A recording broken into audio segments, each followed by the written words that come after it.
Hi there, Gaius Hennon at the Shelter Institute.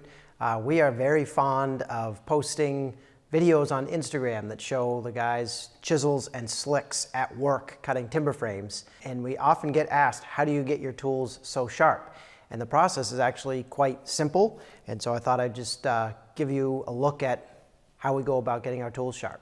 So through the years, we've worked with a bunch of different techniques. For years, we taught sharpening using Japanese water stones, and that process works very well. Water stones are an excellent way to get your tools sharp, and because they use water, they keep the cutting edge nice and cool. The one downside that we found in terms of teaching sharpening to people is that the water stones wear out intentionally so that you are always exposing your tool to sharp, fresh abrasive on the stone. The trouble with that is that partway through the sharpening process, you need to pause, stop sharpening, and re-flatten your stone. And particularly when you're learning how to sharpen, that can be a frustration because you sort of have to abandon that process and work on the stone. So we have developed a very simple system, the Shelter Sharpening System. It's now what we teach in our timber frame class. It basically involves a piece of glass, and there is one grit of sandpaper on one side and a different grit of sandpaper on the other side. And there's also a leather strop included and a container of aluminum oxide abrasive. So the sharpening process is basically a three-step process, and you start by grinding your tool edge to the correct angle. Once you're done shaping the tool to the exact angle that you want for the particular type of wood that you're working in, you would then hone the edge, and the honing process is basically decreasing the very deep cuts that the sharp abrasive leaves. And finally, you move to the polishing process, and this is where the sharpening actually takes place. So step one is the coarse sandpaper grinding. Step two is the finer sandpaper, which is honing. And step three is the leather strop, and that's where the polishing or actual sharpening takes place. That is where you would use the aluminum oxide. In order for the tool to be very sharp, you want the backside of the chisel or slick or plane iron and the front side to come to a very finite point, and you'd like both of these planes to be nice straight lines. It is difficult to get a perfectly flat surface and a perfectly straight line on the bevel edge when you're free-handing back and forth on the abrasive. So we like to use this honing guide made by Veritas. And one of the nicest features of this particular jig that they make is that it comes with an angle finder jig. So you'll notice that on the front of the honing guide body, there's a red 1, a yellow 2, and a green 3. So this has 3 different ranges of angles that you can use for grinding your tools to. And that color pattern is duplicated on the jig. And you can see that we can sharpen angles using this tool from 15 degrees all the way to 40 degrees. So a nice broad array of angles. The shallower angles obviously are helpful for working in either very soft wood or low angle block planes. And if you start working with much tougher wood that is very dry or much denser, then you want to work with a broader angle. Most of the time when we're cutting timber frames, we're working with eastern white pine and we use a 30-degree angle. What can happen if your angle is too acute is that the steel can actually fold. So the more obtuse the angle is, the more durable your chisel is. So when you're working with softwood, you can get away with a very acute angle. When you're working with a harder wood, a more dense wood, you need a more obtuse angle. All right, so I'll just walk you through the process of loading your tool into the honing guide. I like to work with the yellow range of angles, and if you look at this jig here, you can see that that will actually allow us to grind anywhere from a 15-degree to a 40-degree angle in the yellow range. Basically, you take the jig and you slide it onto the honing guide, and there's a set of numbers across the top. I'm just going to align this with the 2 because I'm going to load a 2-inch wide slick into the jig. Then I can take my slick and slide it into the honing guide.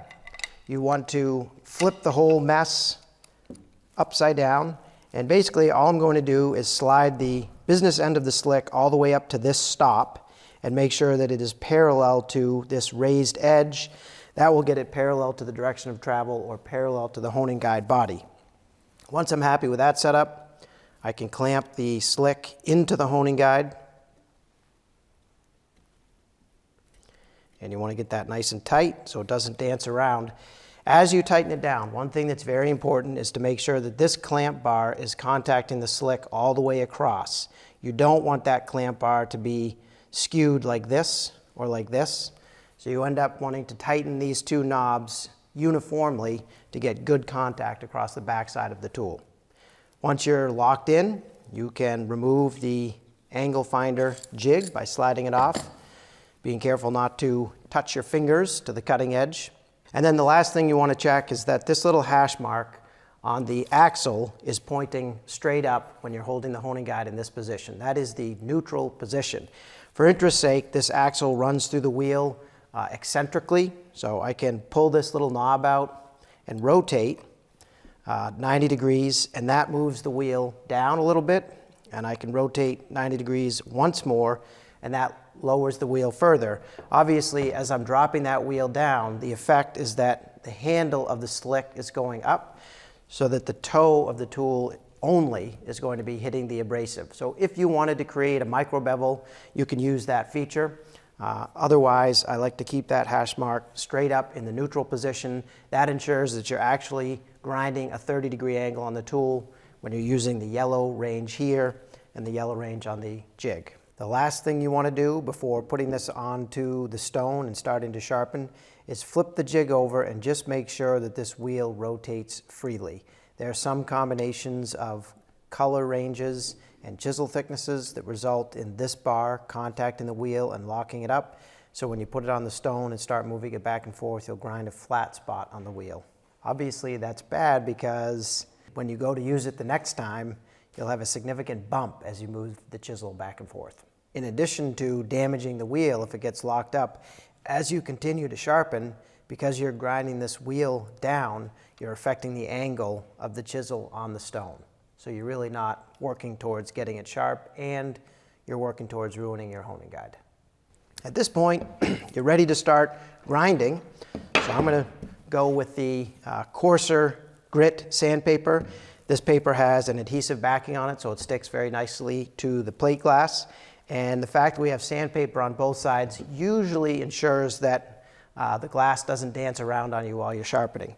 And then the process is just an out and back process.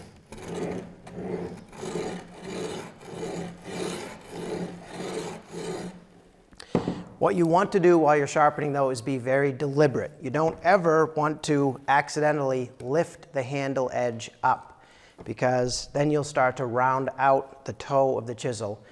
We're trying to get a very flat plane on the bevel edge of the slick and the back side of the slick. We want those two straight planes to come to a very finite point. If you lift the handle as you're moving back and forth, you'll end up with a convex shape on the tool, and you want a nice straight edge.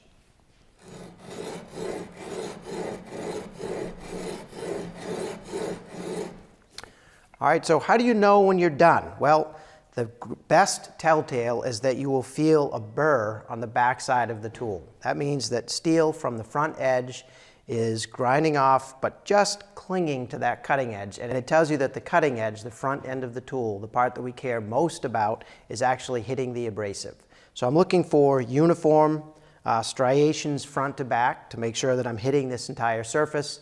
And then when I feel that burr, I know that I can move on to the next stone. And moving on simply means that you flip the stone over. So I started with a 180 grit sandpaper. I've now flipped to 320. This is where the honing takes place.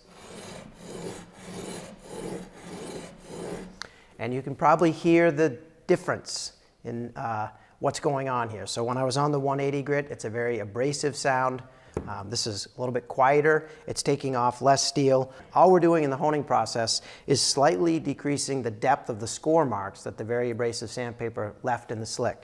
So if you've done the grinding process correctly, when you start honing, you'll only spend about 5 minutes on it. And here, I'm just looking for a uniform dull gray color front to back. When I took the slick off the 180 grit sandpaper, it almost sparkles because of the deep cuts that sandpaper leaves.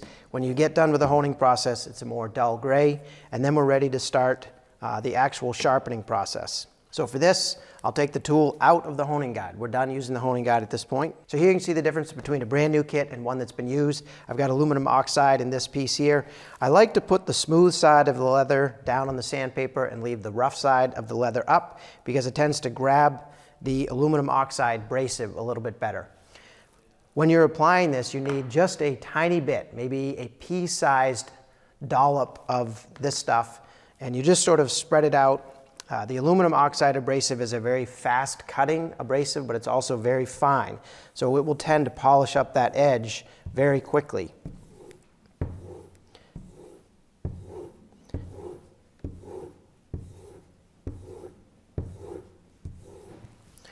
All right, so I'll just continue stropping until that edge is nice and polished.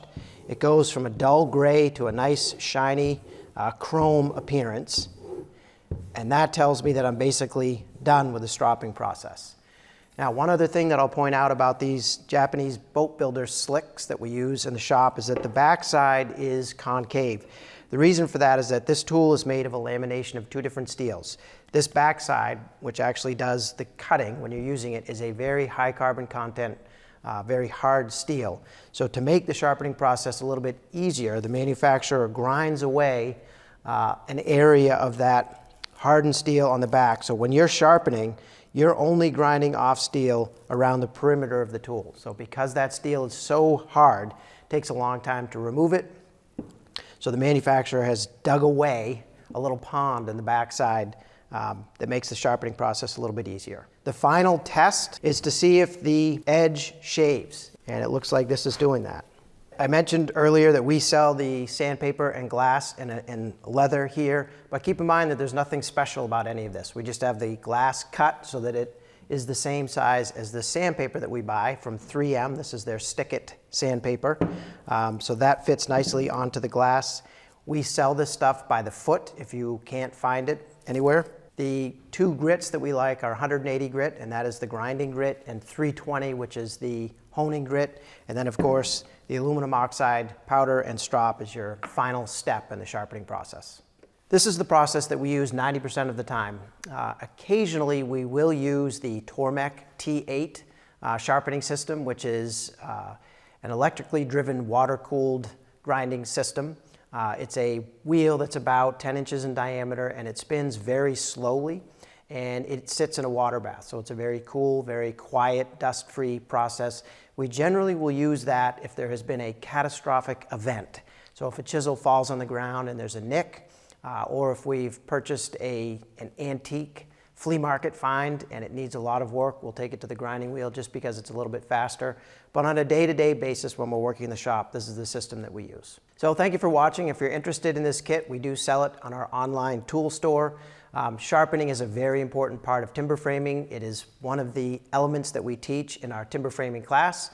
If you're interested in timber framing, give us a call, or you can check out our online timber framing class at shelterinstitute.com. Hey guys, here at the Shelter Institute, we've been teaching people to design and build their homes since 1974, and we've been building timber frames for about 40 years. We design and build timber frames, we sell fine woodworking tools, we teach house building classes of many different types. If you'd like to learn more about what we do, check us out in person here at our store in Woolwich, Maine, or online at shelterinstitute.com.